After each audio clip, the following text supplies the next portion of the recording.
All the great albums, like Nevermind, they just get greater with time. They start off by being, you know, the album of the year, and then they just never date. They never date. And if you listen to Nevermind, it still sounds like the future of rock. I guess everybody who's into music, and particularly alternative music and Enemy and that, whatever that thing is, that area of, will always remember where they were when they first heard Nevermind. Although they weren't doing anything that the Pixies hadn't done already. I've met everybody, including Beatles and Rolling Stones, but the one person that I wed was Neil Young, because it was like he was at Woodstock, the end. Do you know what I mean? And I've loved him since I started playing the guitar, you know. And he knew my name, which freaked me out, you know. I mean, I knew my name, obviously. It wasn't that weird, but the fact that he said my name. Hey, Noel, what do you want? I'm busy. Do you know what I mean? I was like, Neil Young, incredible. Springsteen, they do not call him the boss for nothing, let me tell you. I went, you know, I got the record, the first EP, and then, as luck would have it, we were out in America. They were playing at a nightclub about 4 hours drive away from my place, so we got in a van and went to see him. There's only about 50 people there, because no one has ever heard of him in the States yet. So, and I thought that night it was the most exciting thing I'd seen since the Stone Roses. Really? And I think that they're the most important band, right now, the most important band in the world for what they may inspire other people to do. Well, the Strokes, I remember when they first came along, there's about half a dozen people in my life who kind of, you will take their opinions on music all day. 5 out of the 6 of them in the space of a week said, "Have you heard this mob from New York, the Strokes?" And I was like, I keep hearing about it. And when that first EP came out, The Modern Age, it had kind of taken guitar music somewhere else.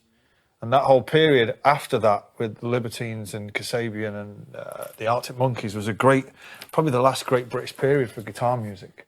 And for that couple of years, when they first came to England, we went everywhere to see them. We used to go to festivals just to see them. And they were brilliant. They looked great. And they seemed to herald a new spirit in guitar music. Out of all the artists that have died, I remember seeing the year that Prince died. I seen him twice. Either, I think, like the year before he died or the year he died. And I'd never seen him at all leading up to that, and he was great. And I seen him in tiny secret club gigs where he was literally that far away from us. And he was a great loss. As was David Bowie, because David Bowie signed off with 2 of his best ever records. Well, Genesis' first album is called From Genesis to Creation, and it is amazing. I love it. But I don't mind the Peter Gabriel Genesis. They've got some good tunes. I like them as characters. I think it's Sporty Spice. It's got good voice, man, I tell you, for a white chick. But no, good luck to him, you know. Well, do you know, it was the funny, because when we were doing Pretty Boy, obviously it sounds like The Cure, and just one night, I was like, well, I wonder if he does remixes, and then it's like, I wonder how easy it'd be to get hold of him. Turns out it wasn't that difficult, you know. Somebody got an email from somebody, and like he sent him the track and email, and he loved it, you know, and yeah, he did a remix, and the remix sounds exactly like The Cure. I mean, I've been a fan of The Cure since I was at school. I went to see them recently at Wembley. I mean, they're very, very good. Yeah, he's a lovely man. I'd never met him. I met him recently for the first time, and what a lovely guy. I just remember this music being on, and I'm like, who's this? And, well, it's the Bee Gees. And I was like, the Bee Gees? It actually blew my mind. Those early records sound like the Beatles' early records. I received an invitation. It's a classic 60s guitar pop sound, but then it had another thing going on. You've got the brothers singing. When you've got brothers singing, it's like an instrument that nobody else can buy. You can't go and buy that sound in a shop. You can buy a Fender Stratocaster and put it through a Vox amp and sound like Buddy Holly. You can't sing like the Bee Gees, because when you've got family members singing together, it's unique. Well, I don't know. I suppose we always felt we had something in common with them, that we come from roughly the same part of the country. came from the same background. We're in it for the same reasons, like the same values, probably the same sense of humour. I suppose, without sounding too big-headed, I suppose if I was, 16 in 1958 or something, and living in Liverpool, I probably would have ended up in the Beatles or something, or the Stones or something like that. David Bowie? It blew my mind. I know, it's one of my, not regrets in life, but I was too young and stupid to appreciate being in the same room as him. And it's only, like, now he's not with us anymore, you're kind of like, all the things you should have said to him. Thanks for Mick Ronson. Some of the best music ever. And, I remember kind of staring at him and not having the bottle to go over and saying that hi. But I met him subsequently and all that, and he was a proper dude. Yeah, the real deal, yeah. They were it. They were as big and as important as the Jam and the Sex Pistols and the Beatles. I first seen them on Top of the Pops. They were just so odd.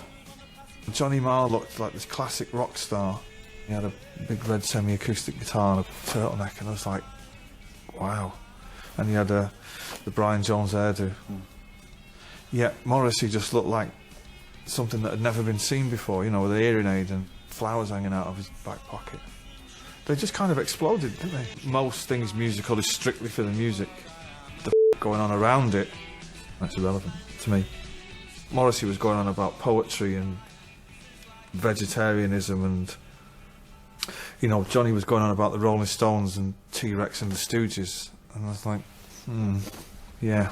I've seen him in the studio do things that are so simple on a guitar, yet so difficult at the same time, that it does your head in. If you're making a record and the producer's saying, try some of that Johnny Marr stuff, you better get on the phone and get him. It's a true original. Paul Weller, for the only pure reasons, he's in it for the music and the gigs and the clothes, and he wants to be he wants to be the guy, you know what I mean? Right. He's such an inspiring dude. When I'm in the studio with him, either working on his stuff or my stuff, it's a lesson in free expression. He's been a constant in my life since 1979. The mighty Kinks. Ray Davies, one of the great songwriters in history. Dave Davis, one of my favourite guitarists. There was two brothers in a band, which I can relate to. I feel their pain. Waterloo Sunset, one of the great songs of the 60s, was actually released the week I was born in 1967. Something which Ray Davies remains extremely proud of to this day.